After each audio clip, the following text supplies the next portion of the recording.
Ramadan ini mengambil peluang untuk melakukan taubat yang sebenar-benar taubat. Jazakallah.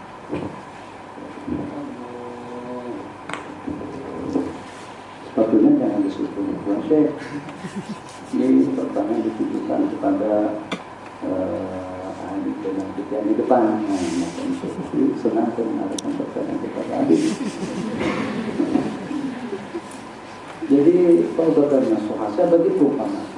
Mungkin yang agak membingungkan tadi itu bagaimana dengan seseorang sudah melakukan taubatan nasuha tapi tumbang tadi.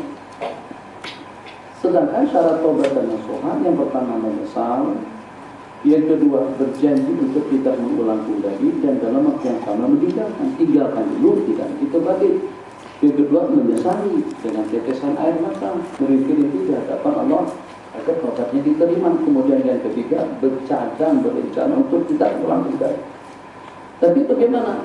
Ada cerita, dan itu bukan tidak cerita, memang seperti yang disebutkan di dalam hadis. Kalau sampai 70 kali pun seseorang itu berbuat kesalahan, tetap saja pintu tobat terbuka selebar-lebarnya. Jadi kalau seandainya akan terbabit kembali, jadi tidak nasuha, ya tidak seperti itu. Tetap tiap tobatnya nasuha. Jadi perumpamaan yang secara sederhana, anak tobat tak nak lagi makan nasi mandi, menyesal sungguh. Lepas makan nasi mandi, tahu nasi mandi kan? Nanti gantilah nasi biryani dia lah. Saya semuanya tahu. Bang, kalau tak tahu nasi mandi, nasi tayamum lebih-lebih lagi. Tahu Pak, karena tanah lagi makan nasi kerabu, selepas makan nasi kerabu, mencret, ceret-beret. Tahu Pak, taubatan nasuha, masalah tabarakallah. Berjanji dengan kawan Pak dan sampai ucapkan kata-kata semacam itu. Memang betul-betul serius, nekat dia tidak akan lagi makan nasi kerabu. Sampai kawan Pak dihidangkan nasi kerabu, kawan makan semuanya, tak dia ceret-beret. Oke aja, mana tabarakallah. Makan sih, foto, sedap. Ini taite, dia tak ada di tempat-tempat yang lain. Kue ini khas Kelantan. Kalau bilang saya dengan namanya saja saya takut. Apalagi kalau dengan rasanya bagaimana? Aromanya setelah kita rasakan sedap.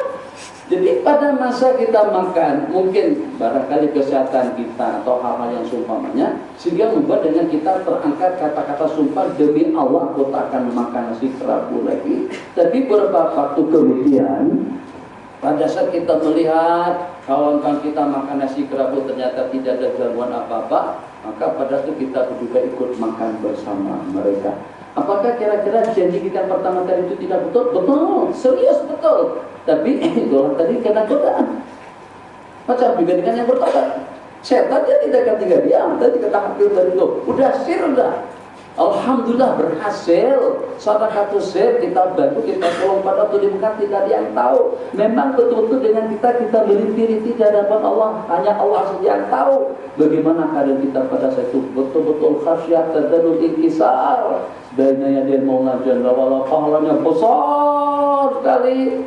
Setelah 30 tahun kemudian terbongkar cerita kita pada kita. Anak tak dapat bayangkan, anak tak dapat ceritakan keadaan hati anak pada ya Allah, ya Allah. Akhirnya daripada ibadah yang tulus ikhlas tadi itu hancur, terbawa kepada riya dan ujub. Jadi yang macam manapun janji yang dijanjikan setan tidak tinggal diam. Dia akan berupaya sehingga dengan kita tumbang lagi. Nangis lagi Allah.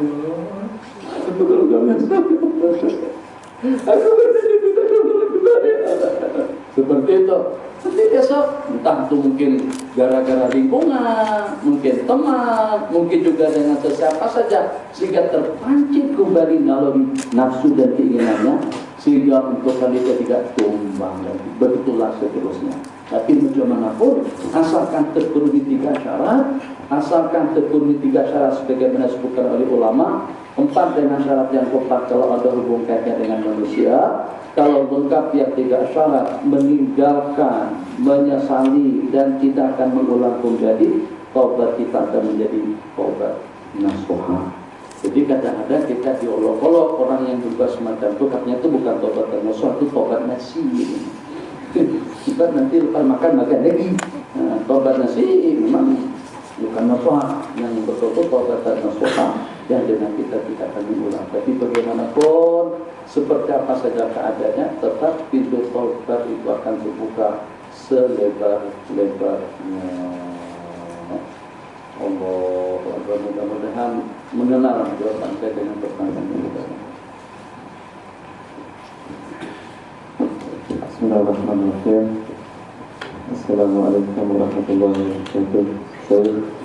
Saya nak tanya, apakah boleh seorang perempuan memakan pil untuk berhentikan di dalam haid pada bulan Ramadan semata-mata untuk beribadah dan tidak mahu ketinggalan malam-malam mustajab? Bismillahirrahmanirrahim. Tidak ada keadaan yang paling afdal daripada taslim dan takbir kepada Allah Jalla. Apa yang Allah makan kepada kita takut. Maksudnya apa? Wah, sialan. Kata saya cabut bau yang biasanya sialan, betul sialan. Kenapa sampai jadi begini? Ini takut ini radio.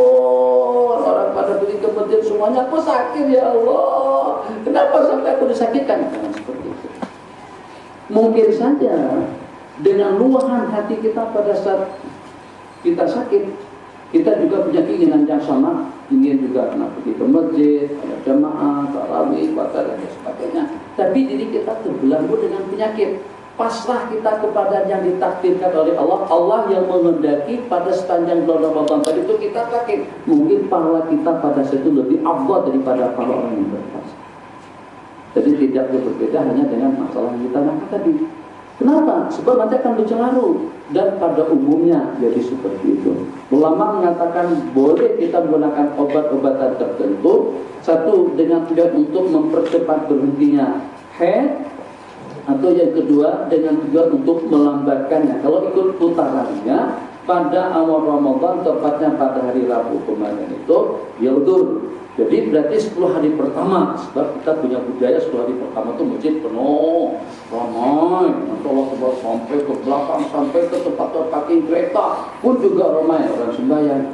10 hari yang kedua, ya alhamdulillah nggak kulihat, tapi sudah berkurangan.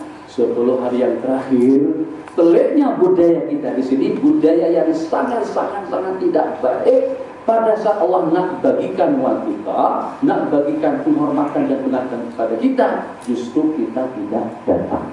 Itu tidak usah kata pihak penganjur saja, menanda penganjur tertutup. Kalau dengan pihak penganjur saja sudah disewakan tempat, atau disediakan tempatnya, makanan, ada makanan hari ini, makanannya, minumannya, segala-galanya, contohnya kawan-kawan yang datang, kesal kita, betul-betul kesal. Nah seperti itu juga. Jadi yang pertama persiapan dengan rahmat, 10 hari yang pertama, yang kedua persiapannya dengan maghfirah, yang ketiganya ini sangat-sangat kita perlukan. Kalau tak makan ketupat raya pada hari raya nanti tak masalah. Kalau kita tak makan tapai tak masalah. Kalau kita tak beli sambil baru tak ada masalah. Kalau kita tidak berlebaran pun juga tidak masalah. Sebab salatul itu hukumnya sunnah saja. Tapi kalau kita tidak dapat kebebasan diri daripada di neraka itu muncul mana.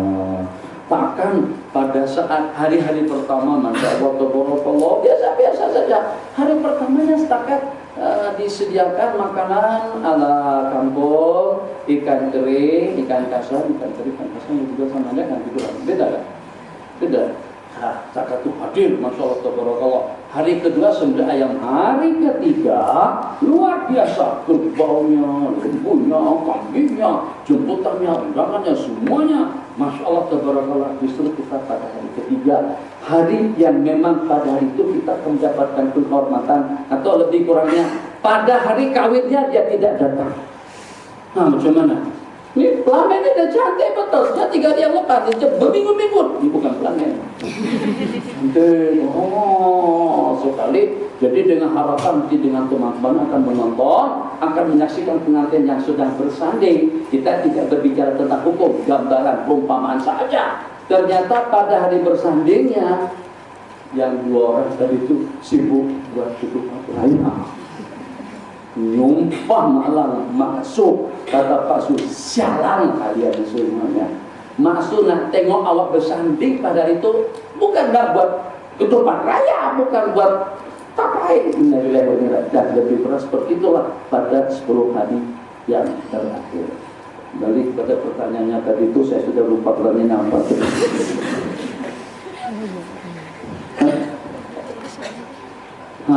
Jadi dengan pertanyaannya, kata ulama dengan 2 syarat. Syarat yang pertama atas restu dan izin daripada suami, dan syarat yang kedua makmunah akifah, selamat terjamin keselamatannya. Tidak akan membuat masalah untuk kita jadi bercelarut. Celarut itu macam mana?